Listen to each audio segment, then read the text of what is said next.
La TVT au cœur de l'information.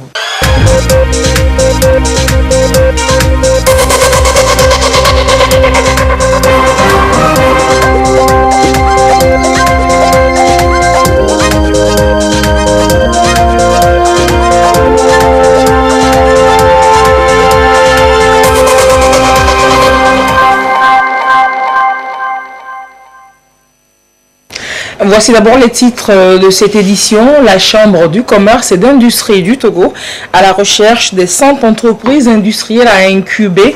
Le principe est de le mettre ensemble pour créer une synergie permettant de faire de l'innovation.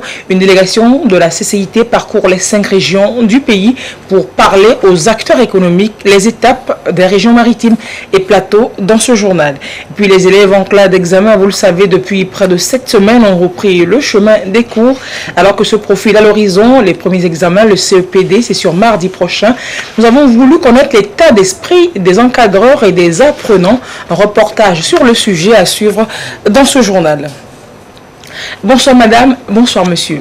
Promotion des chaînes de valeur agricole, le gouvernement ne lésine pas sur les moyens à travers divers mécanismes et dispositifs mis en place pour soutenir et accompagner les producteurs et les acteurs du secteur. Le ministre de l'Agriculture était dans la préfecture de Vaud cette semaine. Il y a visité quelques unités de production en construction ou déjà opérationnelles. L'idée étant de voir leur niveau d'évolution et étudier dans quelle mesure l'État pourrait mieux les accompagner pour leur épanouissement. On voit cela avec Lucassi. C'est ici à Agneta que sera bientôt implantée l'unité de transformation de manioc d'Akumapé dans la préfecture de Vaud. L'usine sera livrée d'ici à 6 mois. Elle sera dotée d'une trappeuse, râpeuse, mieux, tout ce qu'il faut pour une transformation professionnelle du manioc, répondant aux normes internationales d'exportation. L'unité en perspective est à l'actif de la coopérative Victoire de la localité. Avant, nous faisons la transformation du gari par nos moyens de bord. Ça nous fait souffrir beaucoup. Et maintenant, le chef de l'État, avec son initiative, nous a financé pour construire l'usine de la fabrication de gari pour la population du canton d'Akumapé. La coopérative a bénéficié d'un appui technique et financier d'environ 48 millions de francs CFA par l'entremise du MIFA et du PASA pour ses réalisations. Elle a déjà un partenaire à qui elle livrera 40 à 50 tonnes de produits transformés par semaine. À quelques kilomètres de là, la société Dynamic Market. Logée à Vaughan, l'unité produit 5 à 7 tonnes de provende par jour.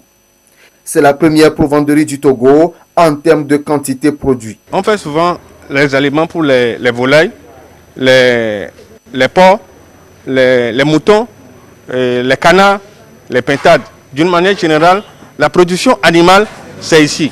Donc le maïs, c'est l'élément indispensable pour la production animale. Donc actuellement, aujourd'hui, nous sommes les producteurs, l'agrégateur des cultivateurs de maïs.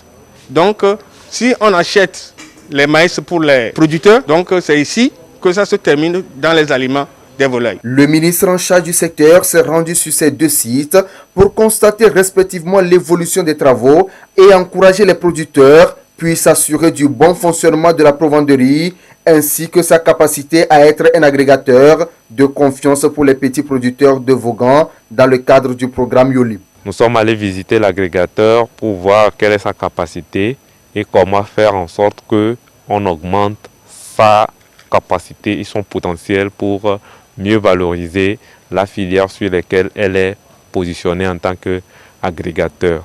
Et on est heureux de constater que le potentiel de développement de l'agrégateur est élevé.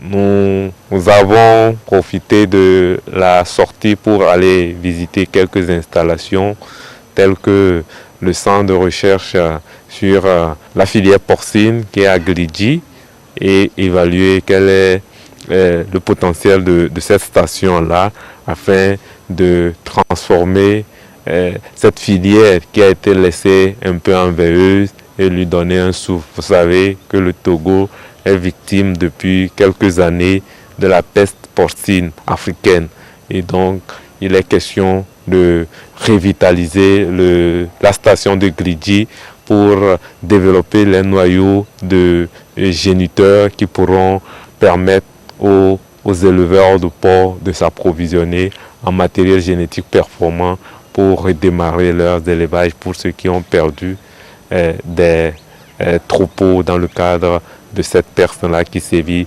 majoritairement dans la région maritime. Il est donc clair que le gouvernement met tout en œuvre pour faire du secteur agricole l'un des leviers essentiels de l'essor économique du Togo. Et l'accompagnement vers une meilleure productivité agricole inclut également la lutte contre, sinon, la résilience aux effets du changement climatique. La FAO accompagne le Togo dans sa politique environnementale. L'organisation onusienne appuie des groupements dans la production notamment de certains plants particulièrement bénéfiques à l'environnement. Sylvain Aboudou, notre correspondant dans les plateaux, partage avec nous l'expérience d'un bénéficiaire de cet appui à Amakpapé. Suivant. Le Togo compte reboiser d'ici à 2030 1 400 000 hectares de forêt pour renforcer sa couverture forestière menacée de disparition. Cette démarche du gouvernement togolais est soutenue par la FAO, Organisation des Nations Unies pour l'alimentation et l'agriculture, à travers son projet Mécanisme forêt et paysans. Ce projet, qui vise à créer un paysage résilient face au changement climatique, consiste aussi à soutenir les organisations de producteurs forestiers agricoles, comme le cas de cette société coopérative simplifiée de producteurs de plantes et semences forestières d'Amakpapé. Cette coopérative a bénéficié d'un appui technique et financier destiné à l'aménagement du site en vue de l'augmentation de sa capacité de production. Une production pour mieux accompagner le gouvernement dans sa politique environnementale en vue de l'atteinte de cet objectif. Pour réussir les activités de reboisement, il faut avoir des semences de qualité. Et les plants produits en pépinière, s'ils sont de qualité, vont permettre la réussite des reboisements que le gouvernement s'est engagé à mener à travers son programme de reboisement. Ceci pour faire face aux effets néfastes des changements climatiques. La coopérative a aujourd'hui produit sur le site plus de 52 000 essences de différentes espèces. Les plants produits sont fournis depuis cette cabane semencière engagée dans la production des semences forestières, agricoles, maraîchères et ornementales. Elle est gérée par l'ONG Forum national des agriculteurs et éleveurs du Togo, FNAET, qui oriente la coopérative dans le choix des semences et dans les techniques de production. Aujourd'hui, personne n'est sans savoir que même dans le domaine agricole, que ce soit forestier, quand on n'a pas de semences de bonne qualité et que les gens ne savent pas aujourd'hui, il y a plein de gens qui vont ramasser des semences justes, des semences qui ne sont pas bien traitées. Et là, la productivité même des exploitants agricoles ou forestiers est en baisse. Donc ici, on les amène à choisir des semences de bonne qualité. On les appuie à choisir ces semences de bonne qualité, à bien les traiter et ensuite à les mettre à la disposition des populations. L'aménagement du site a donc consisté en la construction des cloisons en bois. Ce soutien de la FAO va donc permettre de disposer en quantité suffisante et en qualité les plans destinés à encourager les communautés au reboisement en vue de contribuer à l'amélioration des mesures d'atténuation et d'adaptation face au changement climatique, mais aussi d'améliorer les moyens d'existence des communautés. L'Agence nationale pour la sécurité alimentaire, pour sa part, poursuit sa nouvelle collecte de céréales sur le territoire. Les stocks non épuisés pour cause de crise sanitaire due au coronavirus sont enlevés aux producteurs. De quoi soulager ici des producteurs de la Cara et renforcer le stock national de sécurité. Le point avec Mr. Mozou. Parmi les coopératives qui s'illustrent par leur performance agricole au Togo se trouve la coopérative Wassoto. Elle est implantée dans la Bina. Pour la campagne agricole 2019-2020, elle n'a pas pu vendre tous ses stocks de maïs destinés à la commercialisation.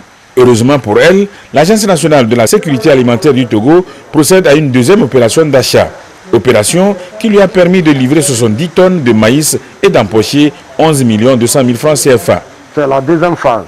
Ils avaient pris 50 tonnes. Cette fois-ci, c'est 70 tonnes. Nous produisons plus que ça, presque 200 tonnes au moins. Le bâtiment n'était pas électrifié, c'est nous-mêmes qui avons électrifié le bâtiment. Et quand un de nos camarades est malade, avec le peu de sous que nous captons, ça nous permet de nous aider mutuellement. Par exemple, cette année, tous les producteurs ont l'engrais. C'est avec l'argent qu'on a vendu, on a acheté les engrais pour tous les producteurs. Et ça va nous aider aussi à subvenir aux besoins de nos enfants, que ce soit à l'école, sur le plan sanitaire, l'entretien même des champs que nous avons emblâmés pour cette campagne. La coopérative Solidarité, une autre organisation paysanne performante et dynamique dans la région de la Kara. Elle se trouve à Broukou, dans la préfecture de Difelgou. Elle aussi a reçu la visite de l'Agence nationale de sécurité alimentaire du Togo. Le prélèvement que l'ANSAT a effectué ici se chiffre à 50 tonnes pour une valeur monétaire de 8 millions de francs CFA, soit 160 francs le kilogramme. L'ANSAT ne nous a jamais déçus.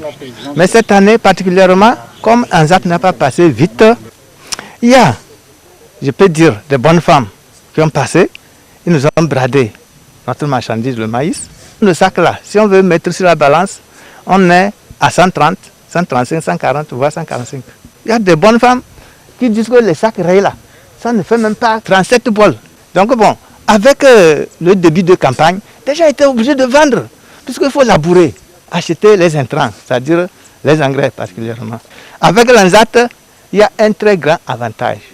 Nous sommes très contentes et nous remercions le chef de l'État. Il n'oublie jamais les producteurs. Donc, grâce au président de la République, ANSAT est venu aujourd'hui pour nous prélever notre stock. Pour cette deuxième campagne que l'ANSAT mène sur toute l'étendue du territoire, elle dispose d'une enveloppe de 500 millions pour absorber les stocks en souffrance auprès des producteurs. On a demandé aux paysans de nous faire une situation des stocks qu'ils avaient sous les mains. Et ils ont relevé 10 575 tonnes au début, c'était en fin mai. Avec les mesures de déconfinement, on a connu une accélération dans l'engagement des stocks. Puisqu'il y a des opérateurs économiques qui viennent dans les zones rurales pour acheter du maïs. À cela s'est ajouté cette campagne spéciale de l'ANSAT. Aujourd'hui, vous les avez écoutés, les paysans, ils sont aux anges.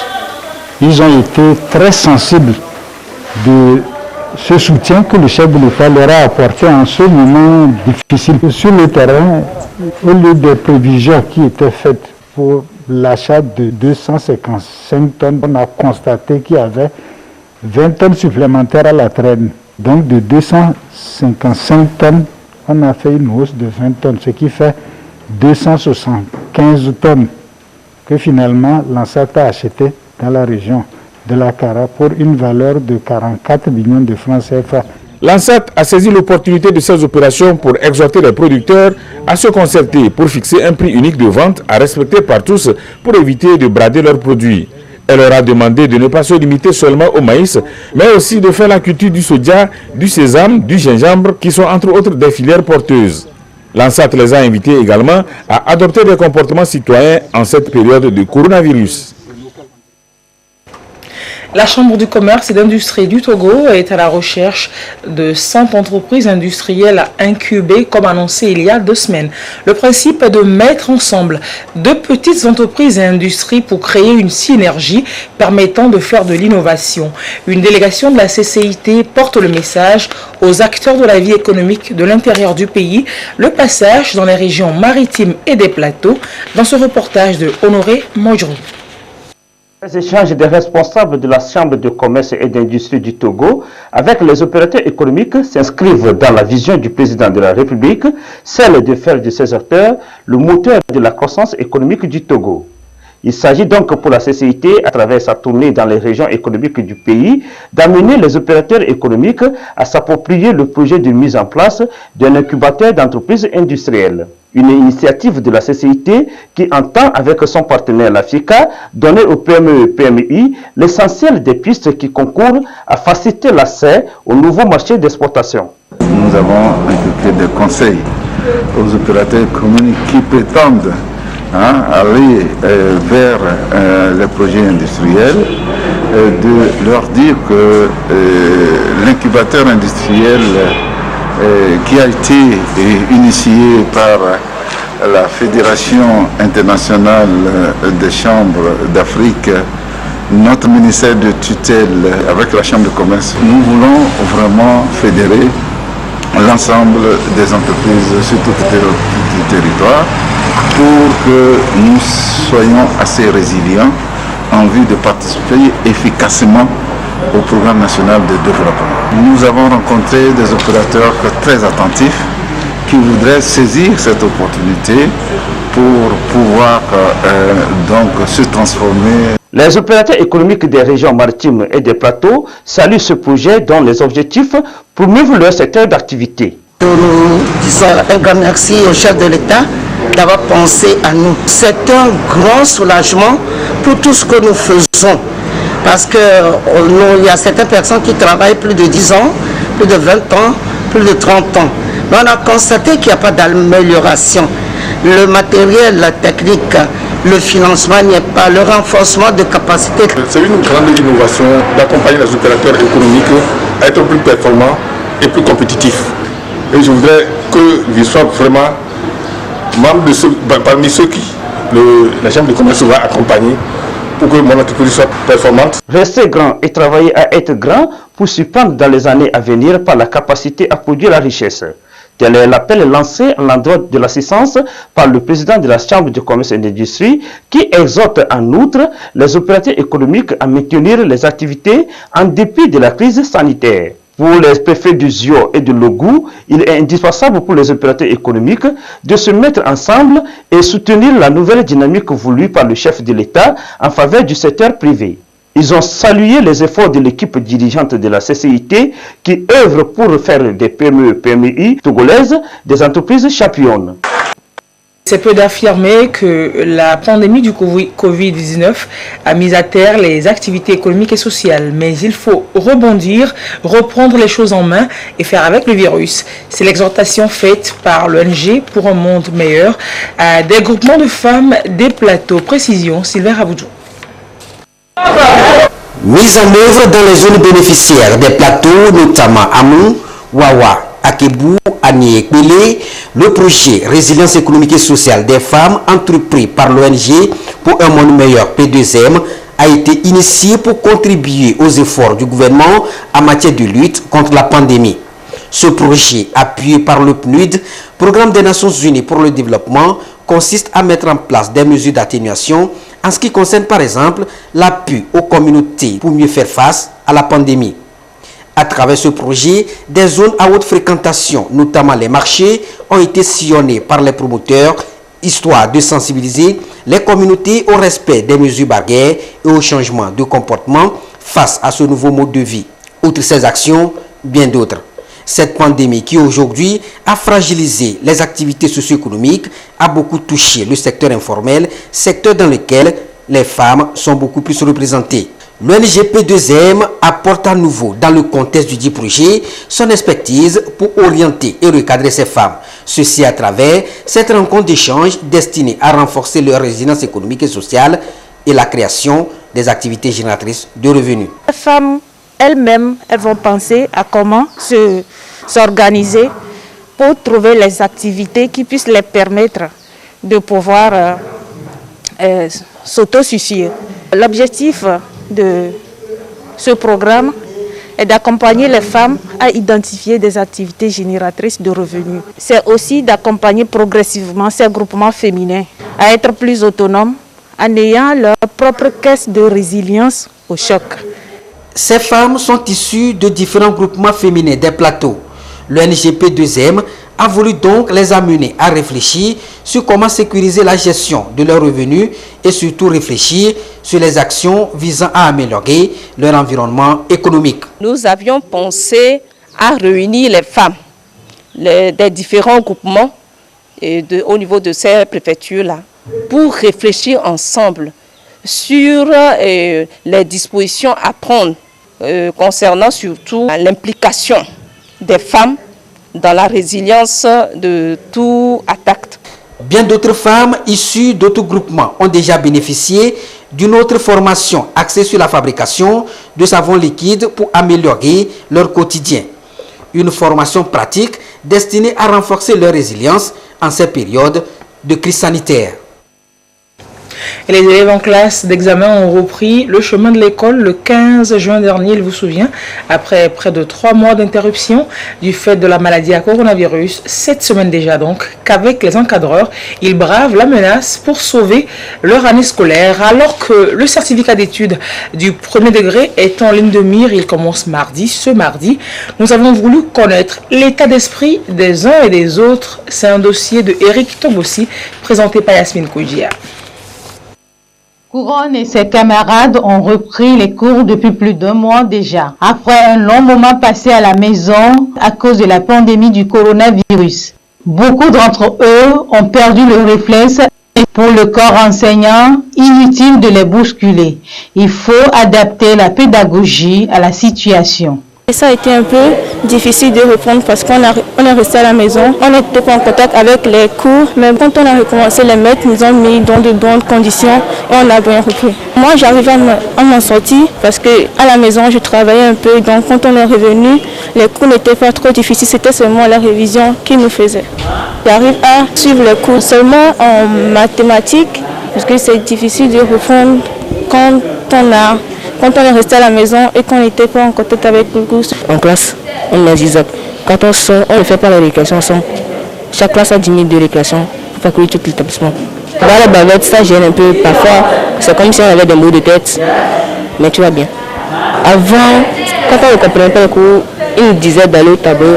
Ils vont nous donner un exercice, personnellement faire au tableau. Et maintenant, on ne pourra plus aller au tableau.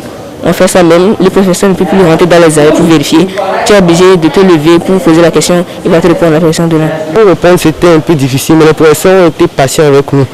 Ils nous ont bien encadrés. Donc maintenant, les cours reprennent un rythme normal et nous continuons à avancer. Nous nous préparons pour le BPC. J'avais le producteur à la maison qui nous répète les cours. On peut avoir 100% à l'examen. Pour les amener à se mettre au pas, les enseignants usent des diverses pédagogies, bien sûr, en tenant compte des plus faibles et des plus éveillés.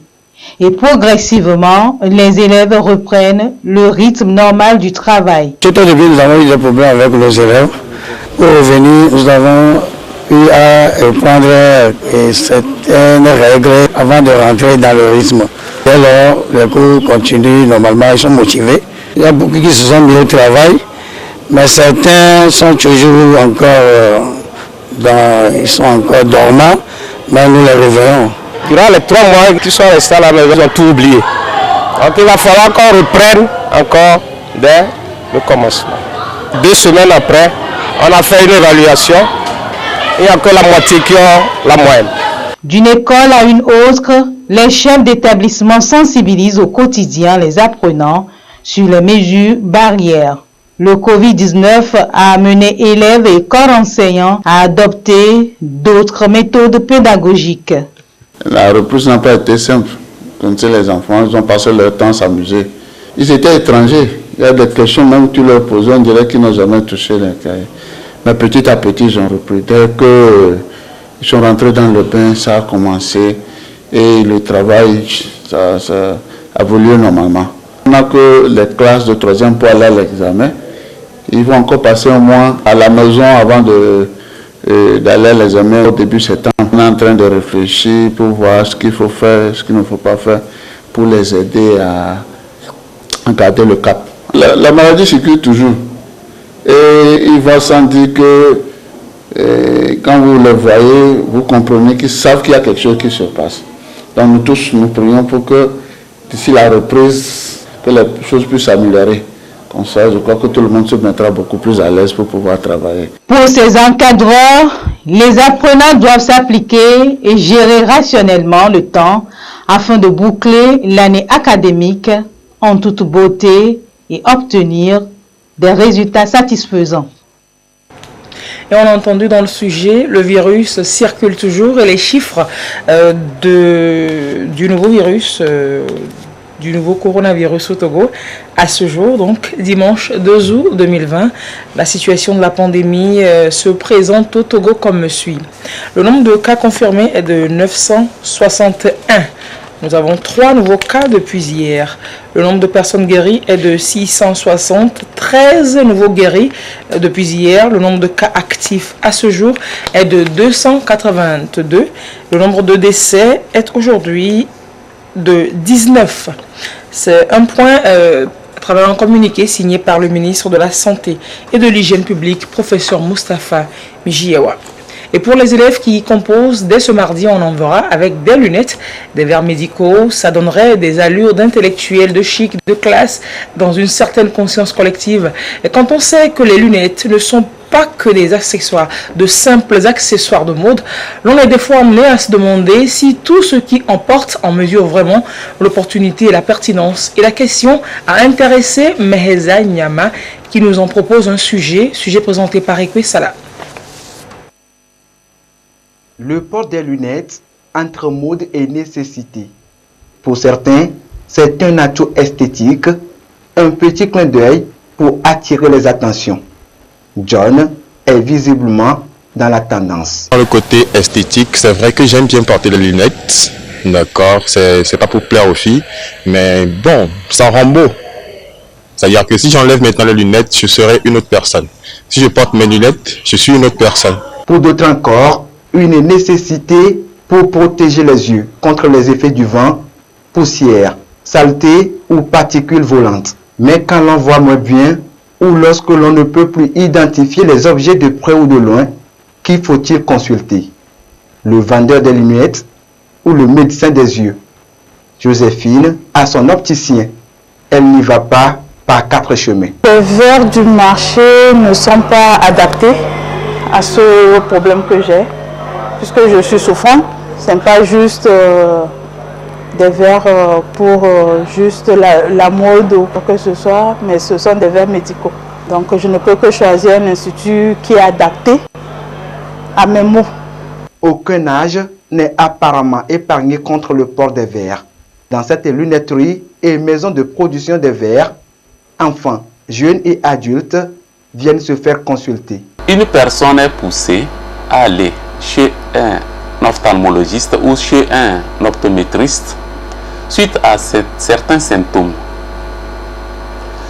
Je peux citer entre autres les céphalées, c'est-à-dire les maux de tête, les douleurs cervicales, poussant même à un étourdissement, c'est-à-dire à un bouleversement d'un patient, à une sensation d'être sur un bateau. Il y a aussi des dédoublements des images. Une personne est là, il vous voit en double personne, ce qui le pousse à aller se faire consulter.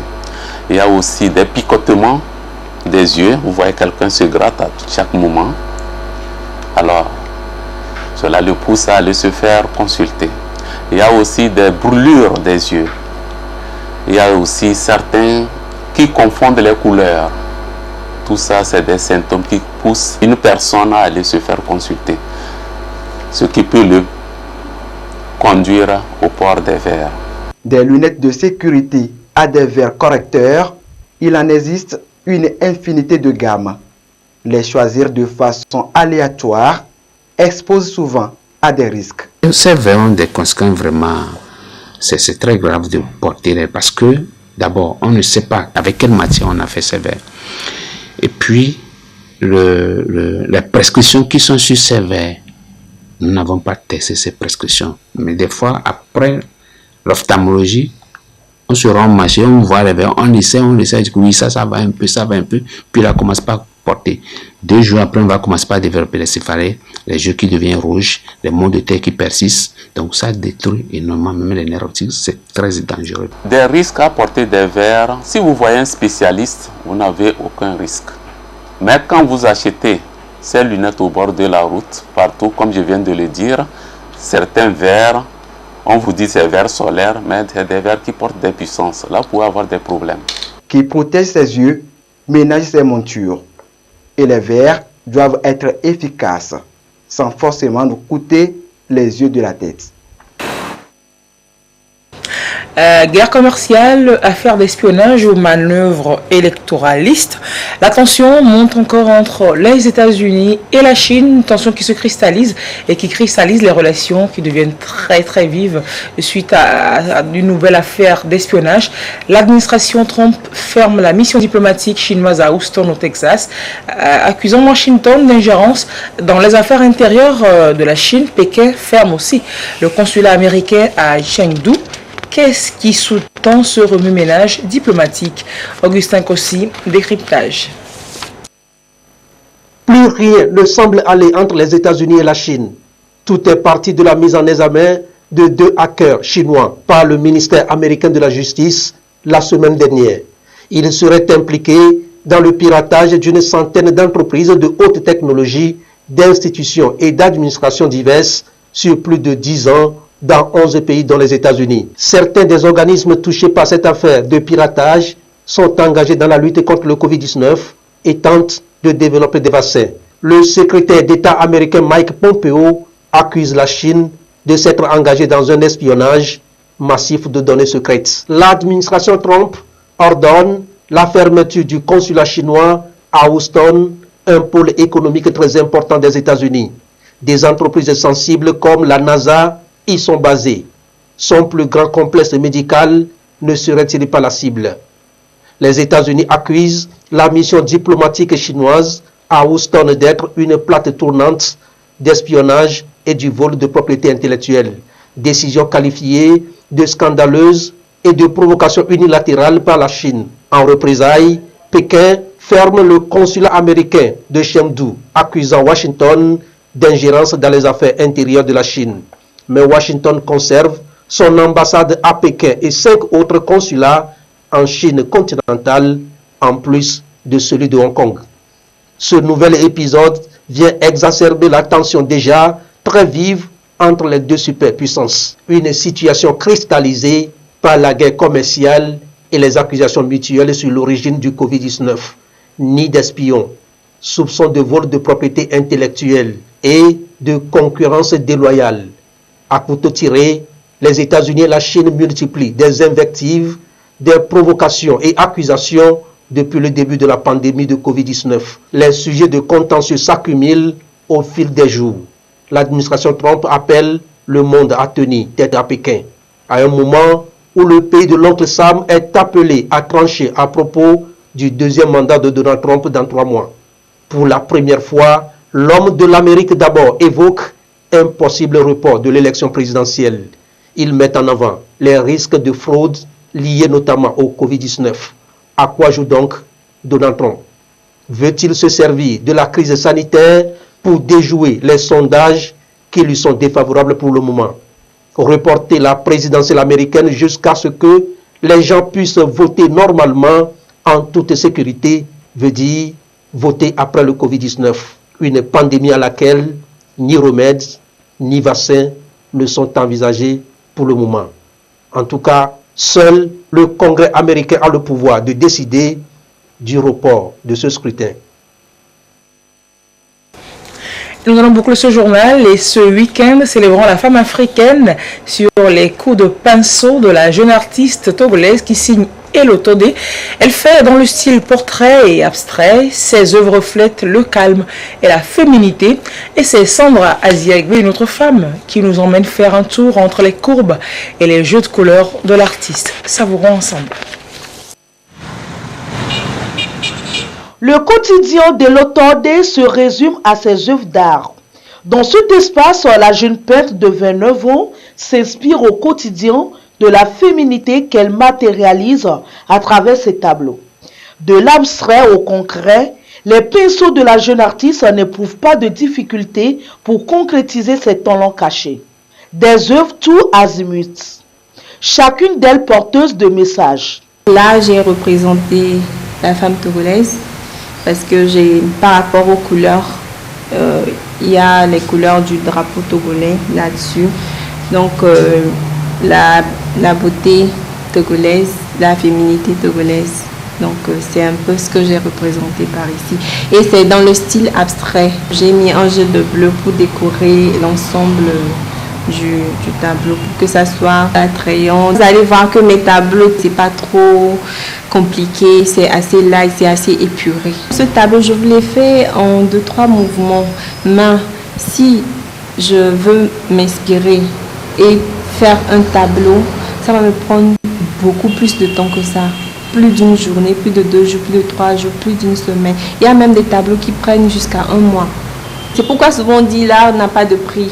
Et Elotode a embrassé la carrière artistique par pure passion. En 2015 et 2016, alors qu'elle venait à peine de mettre en place son atelier, l'artiste se révèle au monde à travers 2 vernissages. Dès le bas âge, je faisais que dessiner tout ce qui m'entourait. Après mes études, je me suis dit, il faut que je travaille dans un domaine qui me passionne, qui reflète mon identité en quelque sorte, ce que je ressens vraiment.